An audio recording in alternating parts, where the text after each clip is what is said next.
আসসালামু আলাইকুম রহমতুল্লাহ। কল্যাণ ভাব মানুষের, তুমি মানুষ বলে তাই সব।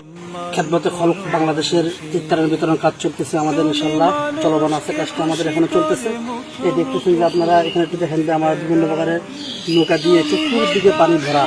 আমরা আজ আমাদের নৌকা দিয়ে খুঁজে খুঁজে বের করে আমরা দিতেছি ইনশাল্লাহ।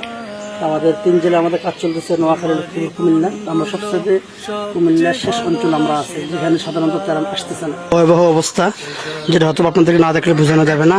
আমরা যেটুকু আমাদের সাধ্য অনুযায়ী আমরা এখানে দিয়েছি মুড়ি, তারপরে যে আপনাদের পেঁয়াজ, আলু, ডাউল, মুসুরির ডাউল, বুটের ডাউল, চিনি, বিস্কিট, তেল, আটা, চিকন লবণ, মোটা লবণ, তারপরে যে আপনাদের রসুন, কয়েল, যেটুকু সম্ভব হয়েছে ইনশাল্লাহ আমরা দিয়েছি।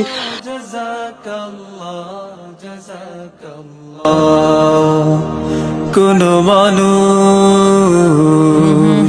দুমুঠো ভাত যার জোটে না, দরিদ্রতায় বিপদে অভাবে সে কেঁদে মরে, মুখ ফুটে কভু বলে না। তুমি তার চোখে চোখ রেখে দেখেছো পাথর বুকে শোয়ে আছে কতটা দুঃখ।